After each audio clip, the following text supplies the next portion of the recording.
Okay, hey guys, welcome. This is my company's Outdoor Effects, and today we're going to do a training schedule of all of the power tools we use for fencing, retaining, decking, and sometimes a few other little things.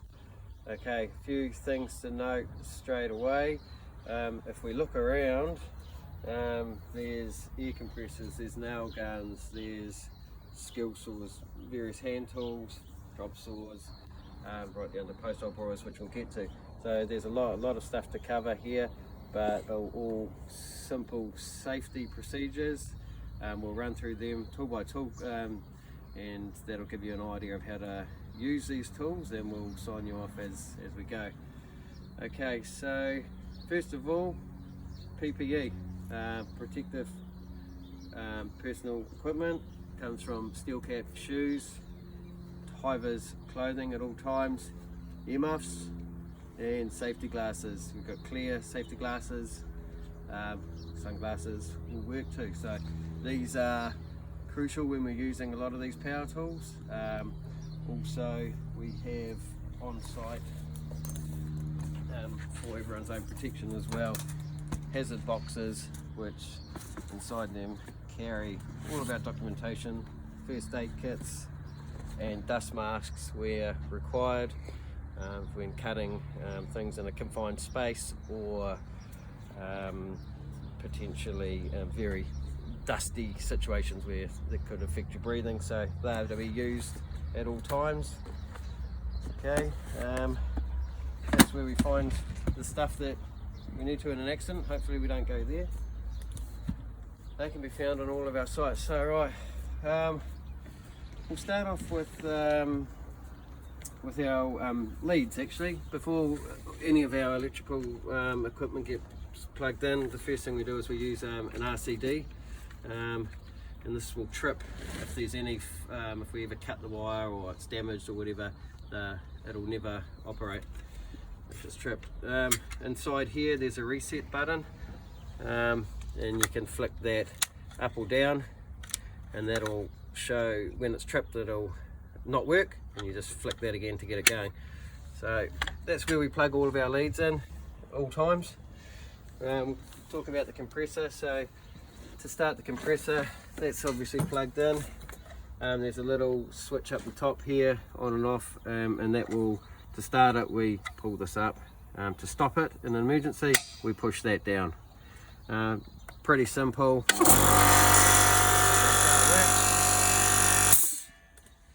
That'll build up air, and we'll plug our air tools in. Some air tools range from, I'll demonstrate how a hose plugs in and out. We just basically pull this little sleeve back, and that'll operate. This is a little palm nailer, right down to the other guns we use.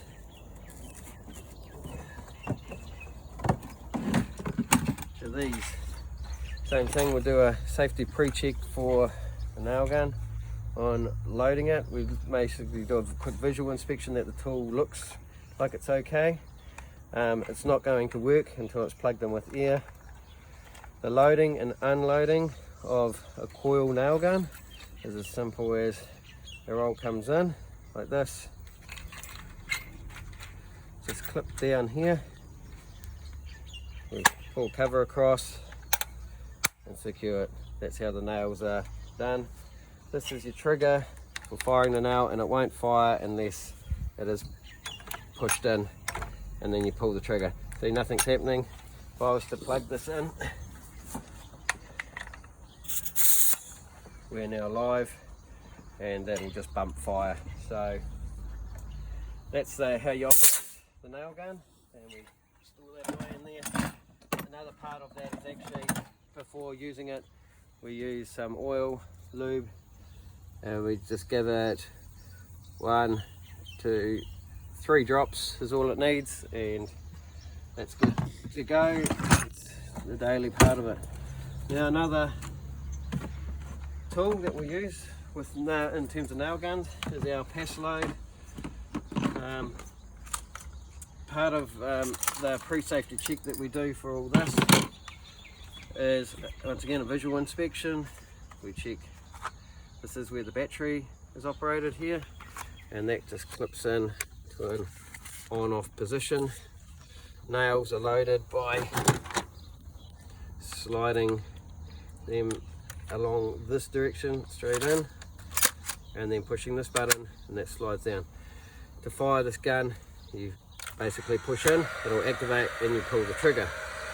If for whatever reason it doesn't work, it's jammed, just disconnect the battery. It could sometimes be a fuel cell here, which is located just at the back. That flips down and got a gas canister there. That's how that operates. Basically, batteries get charged in a little charger system like that and plugged in to the multi-box. Always keep your hands clear when using it. Ear protection is a must, and certainly eye protection when this works. I'll demonstrate a shot so you can hear a bit of the sound. You push in, battery in, all your PPE on, and it will fire away. Simple as that. That's how the nail guns work. You can use different size nails, same system. That's how they are loaded and unloaded. When we put them away, we just pull the battery to its off position. That gets stored away. Okay, we'll move on to some cutting tools. Same thing, we will always have all our PPE on, eye protection, earmuffs. This is a battery powered one. Got a little safety switch here, which your thumb needs to push in when you pull the trigger for it to work. It won't work if the battery's not on, and it's simply coupled at the back here. This is a little lever which exposes the blade. That retracts. We always check that that's retracting. That's a safety part of it. The depth can be set with the lever at the back there to adjust that depth, and we just slide that forward. Hands clear and cutting through. Normally we follow a little guide here, and by watching the blade you can follow a straight line for a cut. Very similar to our electric one, which is a little bit bigger. Always check the lead, no nicks on it or anything. That looks in good condition. That's plugged in. Once that's plugged in, same thing, there's a lever here which adjusts the depth, goes up and down, and you can lock that off there to set it at any depth. Check the guards working. It's a pre-system check to make sure that things are safe, and same thing basically, hands clear of the blade at all times. The saw itself is pretty safe, the way you're holding it to keep your hands away from the blade, so that's a good thing. An angle can be adjusted through here to give it a tilt as well as depth, and that can be locked off at any point there. So that's a rundown of how that works. There's this little guide here. This is called a fence or a ripping guide. That can be slotted through this point here.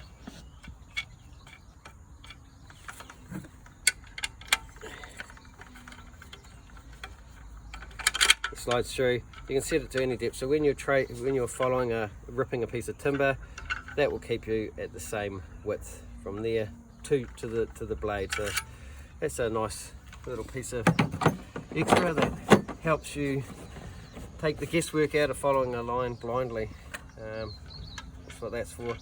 Make sure that's always tightened back up, and when putting your tools away, just make sure everything looks right.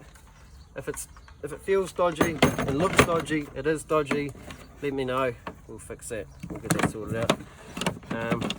So that tucks away like that in its own little box to keep it nice and safe for next use. We'll move on to the cutting saw, which is our drop saw, which is a lot bigger. Sits up on a bench here. It's got two little clips underneath. I'll just hold them up and show you so you can see how those work. If you just push them in, they operate like that, and that's how they click on. If you see, there's a couple of little hooks here, and that flicks on, locks down, so that won't move.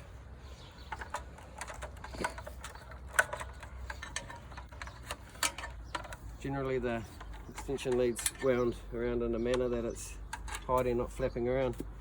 That'll plug in. Okay, so to around here we've got a little button which will release the saw and let that come up, and at the back here is another twist knob, and that will allow it to slide. Okay, by pushing your thumb down on this button here, it'll turn, and then we lock it off. That's how we set our angles. They generally have the preset angles at 45 degrees. You'll hear it click and lock. That's how you lock it off. Move it, pull that up, around. Same thing, look, this has got a guard. It won't even, we can't even get our hands anywhere near it until your hand is basically flicks here, and as you pull down, the guard comes back and you're protected the whole way. It's not to say that that can't ever flick up. Always keep your hands well clear. It can be adjusted at the back. There's a knob here which will let it tilt both ways. Same thing, lock it off. Okay, basically if it is on a 45, you want to make sure that on the back here there's a couple of little screws to allow these to just move away, because when that saw tilts, the body of it can hit these and you can end up cutting into it, and that's not a good thing for the blade and can potentially kick back on you. Always make sure when you've got long lengths of timber, these slide out and they can lock off on these little locks there. There is, I don't have it out here, a little roller here.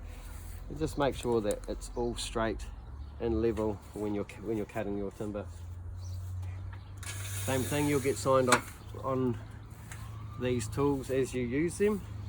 And we'll just go back through a pack away procedure. Comes down on this side here, there's the lock button. You lock it, turn that to lock it off, and it will just tuck away like that. Always when using these saws, especially, hands well clear, ear protection and eye protection. If you're in a small confined area, use your dust mask. Generally the sawdust will expel out the back here, so probably want to think about where you set that up so it's not blowing it all over something important or damaging someone else's goods. Okay, another quick one we'll roll through is our drills. Pretty simple, battery operated drill. Batteries works in that system there. Got a little meter bar so you can see how much battery you have or not have in this case. High low speed at the top, a hammer setting, drill setting, torque settings. To undo the chuck, you simply turn it, put things in and out like that. That's how the battery hand drills work. Here's your charger, same thing, they get plugged into your RCD breaker and we charge the batteries. If you're ever drilling, same thing, hands away from the sharp drill bits. These hand tools here start to get a little bit more dangerous. They're tagged. The planer, this has a very sharp blade underneath. Basically you really want to keep your hands away from that one. Its depth is controlled by this knob here. As simple as turning it left or right will make the depth go up or down. Once it's plugged in and you're operating this, it will expel a lot of the dust out this chute here. So same thing, just making sure that you're working in an area where it's not going to be too confined and make a mess. Eye and hearing protection always with that, and the tool basically used like that. There is a button you need to push with your thumb before you can pull that trigger in. That's a safety feature, so that you can't just pull it.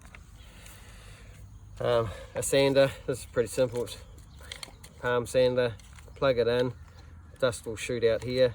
The on-off switch is at the top. Just push against the timber and sand. The sanding disc can be replaced by Velcro, and it's literally just as simple as sticking it down like that.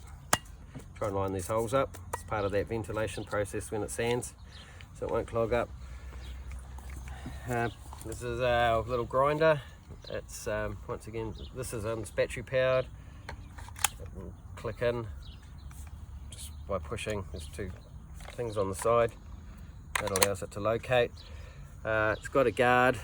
The way that this operates is basically by pushing forward and spin that. You really want to have all your PPE on for this one, because especially if cutting metal. Big safety checks for this: if you're ever going to change the blade, make sure it's disconnected from its power in any kind of way. It's got a setup here where you flick this little latch. There's a button on the top. If you keep spinning this around, that will click in, and that allows you to now undo that. If you're strong enough. If you're not, there is a tool that locates in these little prongs, where it gives you a bit more pressure to pull that off. So things you want to always look at is the blade, is that in good condition? Sometimes it can have big chunks. If you see nicks out of that, it's probably a good chance to replace that, because that can really catch on something and it explode, and those bits would turn into shards and go very seriously into yourself or someone else. So yeah, keep an eye on the wear down for that. This is probably getting a bit too low. You can almost see how small it's got. The blade itself will come out a bit further, but when it gets too small, it's starting to get dangerous to use. So we've got lots of them. We can change them in and out. Okay, so we've been through all these things. That's just a box of nails. Blower. This is petrol powered. Part of the pre-safety check is visual inspections, just to make sure everything looks right. It's not leaking fuel. Fuel's entered through here. It's a 2-stroke mix, which is always mixed up. I'll make that. This will also be another section of our training where we'll talk about mixing the fuel. Basically, part of the pre-start check is it's fueled up. We're in a ventilated area where there's no one really around. We've got our PPE on. The switch to turn it on is forward, and basically we've got it's labeled on here, so that's when it's running. So to start it off, we need to put it into a choke position and prime it. Normally it's about 10 times until this little bowl gets full of fuel. You can see that, and you'll feel the pressure build in there. Normally it takes a couple of pulls in the on position, which is back towards you. Run. Then you can flip the switch over to on once it is running, and now it's gone out of choke mode, and it's simple as pulling the trigger and pushing down to stop. So you probably didn't hear any of that because that was running, but the idea is that that's how that works. Pretty simple really. Try and keep it sitting in the upright position so it won't spill petrol. It doesn't, but it can drip petrol, so it's best to always store that in that upright position. Get to another hole. Bring this around here. This is our post hole borer, which we use. Same thing, we always a visual check. Look, they are a dirty tool, they get used a lot. Does everything feel right? Does it look right? We've got our earmuffs on and our eye protection for sure. Now you can use 2 men while using this. If you come forward, you this is how you would hold it when we are operating it as two men. I've got control over throttle here, and if something was to ever hit, it's going to click onto, it'll hit me and the other person will let go, and the engine will go into it in a stop mode. That's what this lever is, so we always make sure this here is pulled back towards your body, so when using it, if it hits a rock or a tree root inside, as it strains against you, it's going to hit your thigh here and click forward. Now this stops spinning, so it won't break your wrists. Make sure it's fueled. The stop position is when it's pushed forward. That's the on position. Here's your throttle here, so it won't work unless your hand's pushing that lever down and throttle. Same thing, it's fueled up. At the bottom here is a choke system, so we'll flick that to a choke. We prime that 10 times. We feel the pressure come up.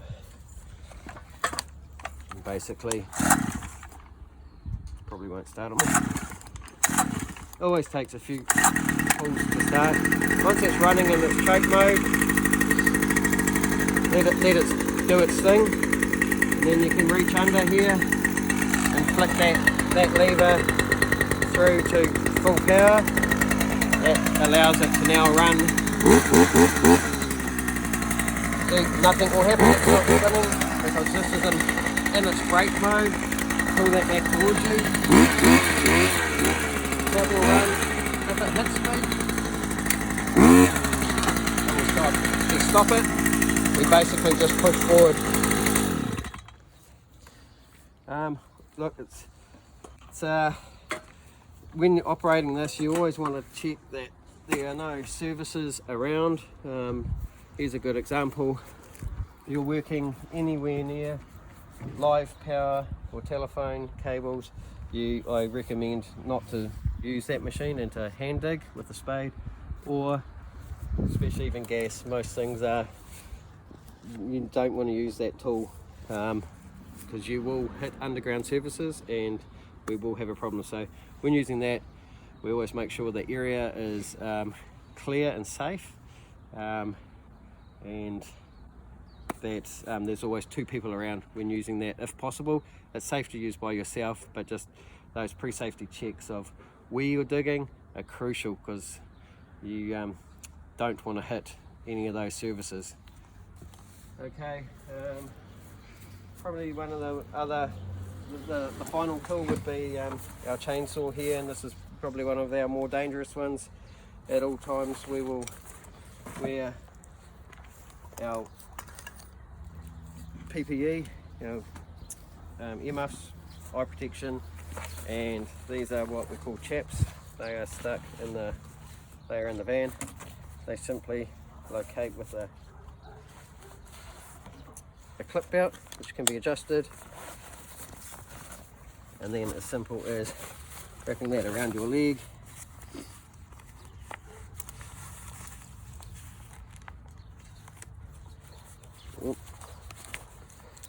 I'll stuff this one up.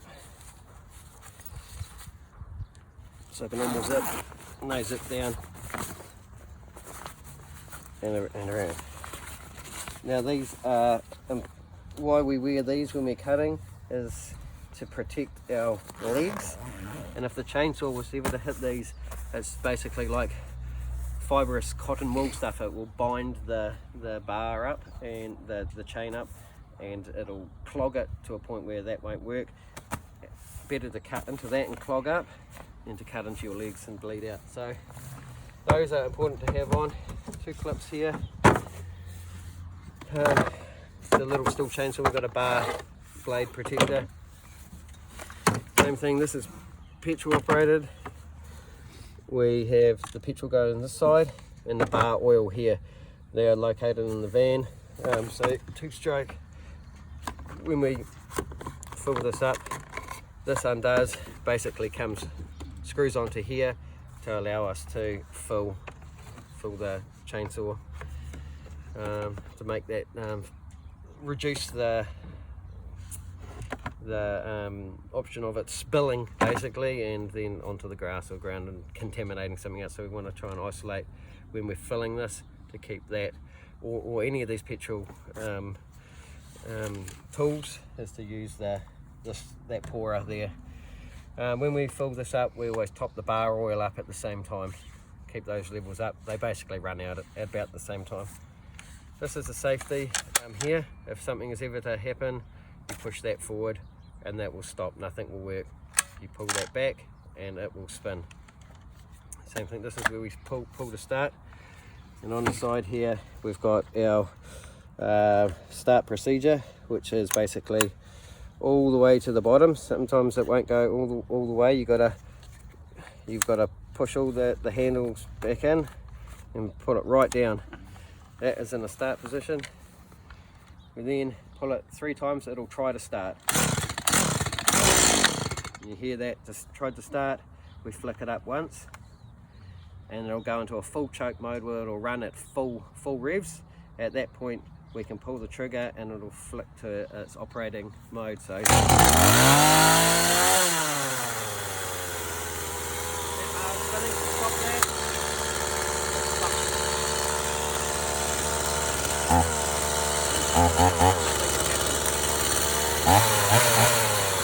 it. That's how we stop it.